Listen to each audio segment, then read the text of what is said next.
கிறிஸ்தவமும் யூதமும் தேவனை யெகோவாவை பிதா தகப்பன் என்று அழைப்பதை நாம் அறிவோம். ஆனால் அல்லாஹ்வை இறைவனாக ஏற்றுக்கொள்ளும் இஸ்லாமியர்கள் அல்லாஹ்வை அதேபோல் தகப்பனே என்று அழைக்க முடியுமா என்ற கேள்வியே இந்த பதிவின் நோக்கமாகும். என் முந்தைய பதிவுகளில் கமெண்ட்ஸ் போட்டு இப்படியொரு கேள்வியுடன் இந்த பதிவை உருவாக்குவதற்கு காரணம் அவர்களே. நீங்களே அந்த கமெண்ட்ஸை பாருங்கள். இவ்வளவு நாள் இயேசு கடவுளா என கேட்பவர்கள் இப்போது இயேசு கடவுள் என்றால் அவர் பிதாவே தகப்பனே என்று கூப்பிட்டாரே, அவர் யார்? இயேசு இறைமகன் என்றால் அவருக்கு மேலாக இருக்கும் இறைவன்தானே உண்மையான கடவுள் என்றும் கேட்கிறார்கள். மெய்த்தேவனை அறிந்து கொள்வதற்காக இப்படி இவர்கள் சொல்வது இல்லை. இயேசு கிறிஸ்து கடவுள் இல்லை என்று நிரூபிக்கவே இப்படியெல்லாம் கேட்கிறார்கள். ஜெபம் என்றால் விண்ணப்பம் செய்வது மட்டுமல்ல, ஜெபம் என்பது இறைவனுடன் உரையாடுவது. இயேசு கிறிஸ்து செய்ததும் அதுதான். இயேசு பரலோக தகப்பனே என்று யாரை கூப்பிட்டாரோ அவரே இறைவனாக இருக்க முடியும் என்று கூறும் இவர்களுக்கு அல்லாஹ்வை தகப்பன் ஹெவன்லி ஃபாதர் என்று உரிமையாய் அழைக்க முடியுமா என்ற கேள்வியுடன் இந்த வீடியோவை ஆரம்பிக்கிறேன். Welcome to the show Christians.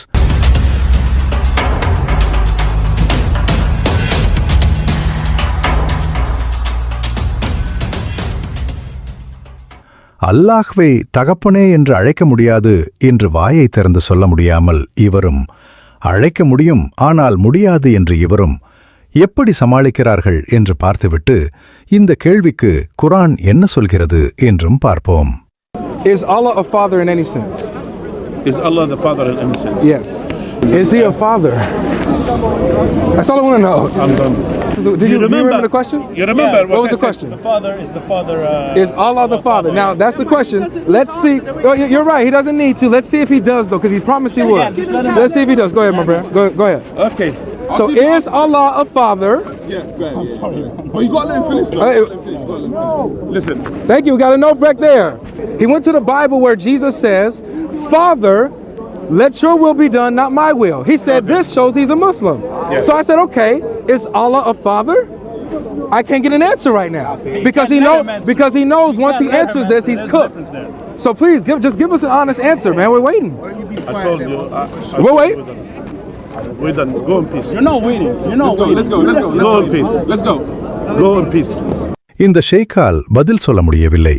அல்லாஹ்வை தகப்பன் என்று அழைக்கலாமா என்ற கேள்விக்கு அழைக்கலாம் அல்லது கூடாது என்று பதில் சொல்ல வேண்டியது தானே? அல்லது விளக்கம் அளிக்கலாம், ஆனால் எதையும் சொல்ல முடியாமல் எப்படி தவிர்க்கிறார் என்று பார்க்கிறோம். இதனுடைய முழு வீடியோவின் லிங்க் டிஸ்கிரிப்ஷனில் கொடுக்கிறேன், வேண்டுமென்றால் பாருங்கள். ஜாக்கிர் நாயிக் பிரபலமான இஸ்லாமிய பேச்சாளர். இவர் பேசுவதையும் கவனியுங்கள். Do you believe? Yes, 100% I believe. So if you believe Jesus has a father in whole Quran, God, you claim in Christianity God father is good, right? So in whole Quran there is no mention the father. You know call Allah my father, right? Of course we don't. So in basis Jesus not Muslim. Someone when he say Allah is my father, Allah he is out of Islam, right? Correct. So how you say Jesus he keep says my father, but you say you told me anyone in Islam calls Allah father is wrong. Of course it's wrong, because father is not the attribute of Almighty God. Correct? But Yes. this is after the Quran was revealed. Jesus was present before the Quran was revealed. So for Jesus Christ, when Muhammad did not come peace be upon him, he doesn't have to believe in Muhammad, he prophesied. You understand? So all the laws of Quran are only applicable after the Quran was revealed. Jesus Christ came before the Quran was revealed. You understand? So because Jesus Christ was the messenger of Allah at his time, whatever he preached was correct. But if you get the wrong teaching, we don't agree with that. So I'm saying Jesus peace be upon him. Jesus Christ peace be upon him said in the Bible. Go believe in Jesus peace be upon him, then you're outside Islam. If No, you do not believe in no. Jesus peace be upon him, you're outside Islam. Then he mentioned anywhere in the Quran that you can't call God Allah before Prophet Muhammad peace be upon him. Prophet Jesus peace be upon him was the messenger of God. So the messenger of God. He's saying, I can of my own self do nothing. That means zero. So do you change Allah change his mind? Allah doesn't change the mind. So what are you saying? முதலில் அல்லாஹ்வை தகப்பன் என்று அழைக்க முடியாது என்று சொல்கிறார். பின்பு குர்ஆன் வெளிப்படும் முன்பு வரை தீர்க்கதரிசிகளும் இயேசுவும் கடவுளை தகப்பனே என்று அழைத்ததாக இவர் சொல்கிறார். குர்ஆன் வந்த பிறகு அல்லாஹ்வை தகப்பன் என அழைக்கக்கூடாது என்கிறார். இது குழப்பம் இல்லையா? முன்பு அனுமதிக்கப்பட்டது, இப்போது அனுமதி இல்லை. இயேசு கிறிஸ்து இறைவன் இல்லை என்பதை நிரூபிக்க போராடும் இவர்கள் தங்களுக்குள்ளே சரியான இறைக்கொள்கை இல்லாதவர்களாயிருக்கிறார்கள். கிறிஸ்தவர்கள் மற்றும் யூதர்கள் தேவனை தகப்பனே என்று அழைக்கிறார்கள் என்று மிகத் தெளிவாக சொல்லத் தெரிந்த இவர்களுக்கு அல்லாஹுவை பிதா என்று அழைக்கலாமா என்று கேள்வி கேட்டால் பதில் சொல்ல முடியவில்லை. முன்பு அனுமதித்தார், இப்போது அனுமதி இல்லை என்கிறார் சாகிர் நாயக். இவர் சொல்வது எந்த அளவுக்கு குர்ஆனுடன் பொருந்துகிறது என்று பார்ப்போமா? இந்த இஸ்லாமிய வெப்சைட்டில் குர்ஆன் வசனத்தையும் விளக்கத்தையும் பாருங்கள். இப்போது குர்ஆன் என்ன சொல்கிறது என்பதை பார்ப்போம். 5:18 யூதர்களும் கிறிஸ்தவர்களும் நாங்கள் அல்லாஹ்வின் பிள்ளைகள், அவனுடைய அன்புக்குரியவர்கள் என்று கூறினர். அப்படியானால் உங்கள் பாவங்களுக்காக அவன் உங்களை ஏன் தண்டிக்கிறான்? மாறாக நீங்களும் அவன் படைத்த மனிதர்கள்தான். இந்த குர்ஆன் வசனத்தை சற்று நன்றாக கவனியுங்கள். அல்லாஹ் பிள்ளைகள் என்று அழைப்பதையே கடுமையாக மறுக்கிறார். அப்படி அழைப்பவர்களை கண்டிக்கிறார். அப்படியென்றால் முன்போ அல்லது பின்போ எந்த காலத்திலும் அல்லாஹ்வை தகப்பன் என்றோ அவருடைய பிள்ளைகள் என்றோ அழைப்பதை குர்ஆன் ஒருபோதும் அனுமதிக்கவில்லை. அப்படி அழைப்பவர்களையும் அல்லாஹ் கடுமையாக பேசுகிறார் என்பது நமக்கு தெளிவாக தெரிய வருகிறது. இப்போது மறுபடியும் சாகிர் நாயக் சொல்வதை கேளுங்கள். Told me anyone in Islam calls Allah Father is wrong. Of course it's wrong, because Father is not the attribute of Almighty God. Correct? But yes, this is after the Quran was revealed. Jesus was present before the Quran was revealed. So for Jesus Christ, when Muhammad did not come, peace be upon him, he doesn't have to believe in Muhammad, then he prophesied. You understand? So all the laws of Quran are only applicable after the Quran was revealed. Jesus அல்லாஹ் விரும்பாத ஒன்றை, குர்ஆன் சொல்லாததை, குர்ஆன் ஏற்காத ஒன்றை அல்லாஹ் அங்கீகரிப்பதாக சாகிர் நாயக் சொல்கிறார். இது எப்படி சாத்தியம்? மாற்றி மாற்றி பேச அல்லாஹ் தனது மனதை மாற்றிக்கொள்வாரா என இந்த இளைஞர் கேள்வி கேட்டதும் பதில் சொல்ல இயலாமல் எப்படி சிரித்து சமாளிக்கிறார் என்று பாருங்க. Allah change his mind. Allah doesn't change the mind. So why are you saying?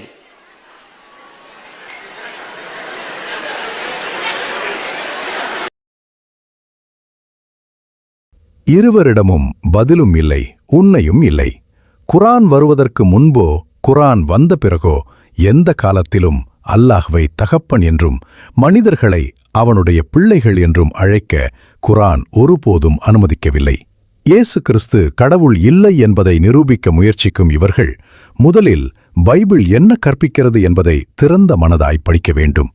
அப்படி படித்தால் கிறிஸ்தவர்களும் யூதர்களும் தேவனை பிதா என்று அழைப்பது எதற்காக என்றும் தெளிவாக தெரியும். தகப்பன் என்பதற்கு இந்த வெப்சைட்டில் கொடுத்த விளக்கத்தை பாருங்கள். வெப்சைட் லிங்க் டிஸ்கிரிப்ஷன்ல கொடுக்கிறேன். வானங்களிலும் பூமியிலும் உள்ள எல்லா உயிரினங்களும், விலங்குகள், பறவைகள், மற்ற படைப்புகள் தொடர்ந்து கடவுளை வணங்குகின்றன. கடவுளின் அன்பிற்கு மனிதன் முதலிடத்தில் இல்லை என்று சொல்லப்படுகிறது. இதை வாசித்தபோது என் மனம் உடைந்தது. ஏனெனில் மனிதன் யார் என்பதை பைபிள் எப்படி சொல்கிறது தெரியுமா? தேவன் மனிதனை தம்முடைய சாயலாகவே படைத்தார். விலங்குகளை அல்ல, மற்ற உயிரினங்களை அல்ல, மனிதனை தம்முடைய சாயலாகவே படைத்தார். மனிதன் மென்மையான படைப்பு, மதிப்புமிக்க படைப்பு, தேவன் உருவாக்கிய படைப்பு. ஆனால் பாவம் செய்து மனிதன் அந்த மேன்மையை இழந்தான். அதை மாற்றவே இயேசு பூமிக்கு வந்து மரித்து உயிர்த்து இன்றைக்கு பிதாவிடம் செல்லும் பாக்கியத்தை தந்திருக்கிறார்.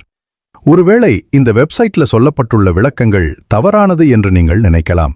இது தவறு என்று வைத்துக்கொண்டாலும் குர்ஆனின் இன்னொரு வசனம் நம்மை முகம் சுளிக்க வைக்கிறது. குர்ஆன் 19:93. ஏனென்றால் வானங்களிலும் பூமியிலும் உள்ள ஒவ்வொருவரும் அர்-ரஹ்மானிடம் அடிமையாய் வருபவரே அன்றி வேறில்லை. அடிமை என்ற வார்த்தைக்கு விளக்கம் சொல்லி புரிய வைக்க வேண்டிய அவசியமே இல்லை. ஆனால் பைபிள் மனிதனை அப்படி பார்க்கவில்லை.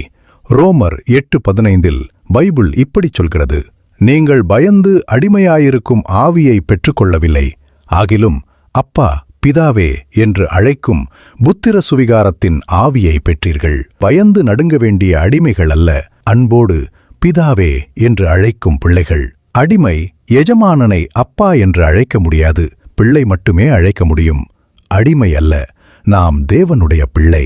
ஆமென்.